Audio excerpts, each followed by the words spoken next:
नमस्कार नमस्कार हजुर। नमस्कार। चिरगी प्रसाद केवाडजीलाई आज हामी सरावल गाउँपालिका वार्ड नम्बर 6 बडसारमा यहाँ धानमा गबारो देखियो भनेर चाहिँ हामी हेर्न आइयो। देख्न पनि देखियो हैन, भेट्न पनि भेटियो हैन, फोटो पनि खिचियो, देख्न पनि देखियो। अब के छ यसको समस्या समाधान पनि अहिले पनि लेखेर पनि दियो।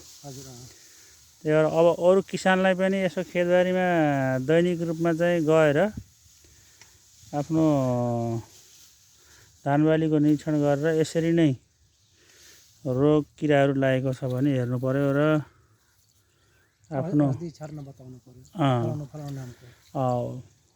गर्नु पर्यो हामीले भन्नु त। अब यसको अब हामी देखियो हैन, भित्र त्यसको चाहिँ फेदामा सेता किरा रहेछ र मसिना मसिना अन्डाहरू पनि छ। पछि चाहिँ हामी यो हिसाबले हेर्दाखेरि अब एउटा थोरै समयमा चाहिँ यो पुरै खेतभरि फैलिने अवस्था छ। ओ त हाम्रो राजाराम सरले पनि हेर्दै हुनुहुन्छ अहिले छ कि भनेर।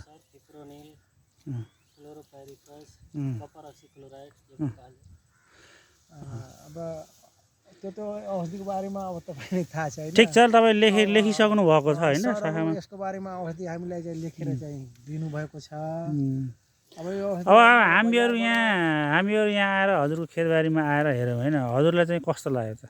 अब हजुरहरू आएर यहाँ खेतबारीमा हेरिदिनु यो एउटा राम्रो पक्ष हो, राम्रो कुरो हो। हामी नजिकबाट चाहिँ त्यो सूक्ष्म जीवाणुहरूलाई, मसिनो मसिनो जीवाणुहरूलाई हामी आफ्नो आँखाले अवलोकन गर्न पायौँ र त्यसको बारेमा हामी अब औषधि छर्छौँ र बाली नालीले राम्रो चाहिँ सपर्ने गरी हामी बनाउँछौँ। ल ठिकै छ। जस्तै तपाईँलाई प्राविधिक सेवा सल्लाह अब चाहिन्छ हैन, तपाईँले चाहिँ सोध्नु पर्यो भने अब गाउँपालिकामा चाहिँ हामी जति बेला पनि तयार छौँ। अब हजुरसँग त हाम्रो फोन नम्बर पनि छ हैन। अब हामीले सक्ने समस्या समाधान गर्न सक्ने अब हामी गर्छौँ। हामी सकिएन भने ज्ञान केन्द्रमा सोध्छौँ, बुझ्छौँ। अब ज्ञान केन्द्रले पक्कै पनि तपाईँ समस्याको समाधान निचोड दिनुहुन्छ हैन। तर तपाईँ सम्पर्कमा चाहिँ तपाईँ जस्तो किसानहरू धेरैहरू रहिरहनु पर्यो के। ल हजुरसँग हरेक भिना मसिनादेखि ठुलो जुनसुकै समस्यादेखि हजुरसँग हामी सहकार गर्दै अघि बढ्दै पहिलादेखि अहिलेसम्म हामी आएकै छौँ र पछि पनि यो निरन्तरता हामी दिने नै छौँ। यसभन्दा अझ राम्रोसँग हाम्रो बाली नाली यो धान मात्र होइन, उखु र गोभी तरकारी लगायत सबै बाली चाहिँ बाली नाली राम्रो होस्, राम्रो सल्लाह सुझाव र राम्रो चाहिँ कीटनाशक औषधिहरूको बारेमा हामीलाई चाहिँ जानकारी गराइरहनु होला।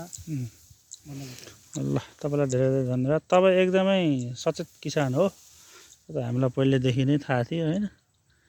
आफ्नो खेतको अनुगमन गर्ने, रोग लाग्यो कि किरा लाग्यो कि भनेर हेर्ने बुझ्ने पहिलेदेखि नै गरिरहन्छ। तर समयमा गर्नुहुन्छ यही नै खुसी लाग्छ कि हामीलाई पनि। किसानहरू चाहिँ अब अहिले चाहिँ हुनु पर्यो। अब चाहिँ केही छ भने चाहिँ प्रस्ताव अब समस्या देखेको छ भने कमसेकम कुराहरू राख्नुभयो भने त हामीले पनि त खोज्न सजिलो हुन्छ नि त, हो कि होइन?